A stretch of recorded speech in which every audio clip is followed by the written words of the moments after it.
still don't understand why you wouldn't let me come over to Switzerland for you. We could have spent a couple of weeks and traveled all over Europe. Oh, I would have loved it. But Dr. Schweitzman thought it was best that I come alone. I still think I should have traveled with you. Mother, you fuss too much. I know I do.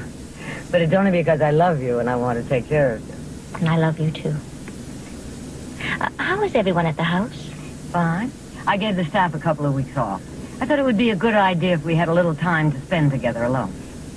Harold will have us both waiting on him hand and foot. No, just. How is he? Fine. Is he still drinking? How did you know he was drinking? Well, I remember last summer when you both came to visit me at the clinic. I can't remember. Did Daddy drink? He did. But he could handle his liquor. Mother, why did you marry Harold? Oh, after your father died, you were away in Switzerland. I don't know, I was lonely, I suppose. Harold was very kind. Not the most perfect ground for a marriage, is it? But he loves you. That he does. Now, that's enough about Harold. You're the one that's important. I'm going to fatten you up and buy you lots of pretty clothes. Darling, it is wonderful to have you home.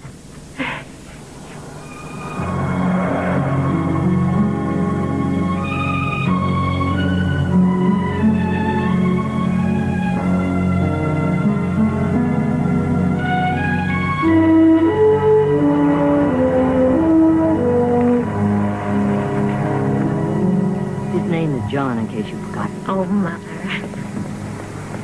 John. How marvelous to see you again. Welcome home, Miss Susan. Thank you. Oh, it's so good to be home. The place hasn't been the same since without you here, Mrs. Jennings. I've given Miss Susan the blue room. Would you take her bags up, please? Right away.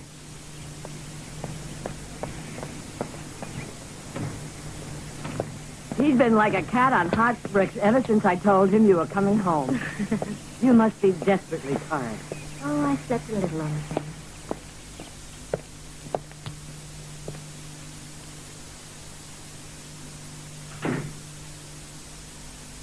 Well?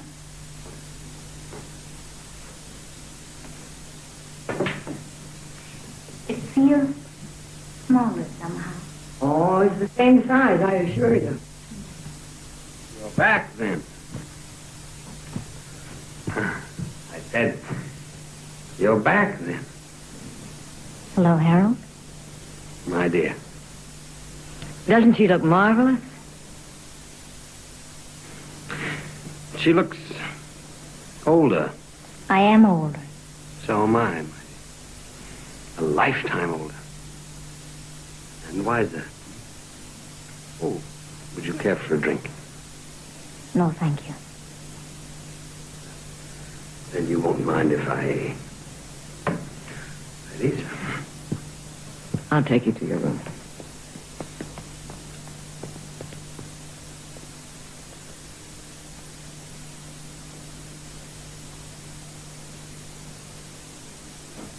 I didn't give you your old room back. I thought, oh, maybe some bad memories. No bad memories, Mother.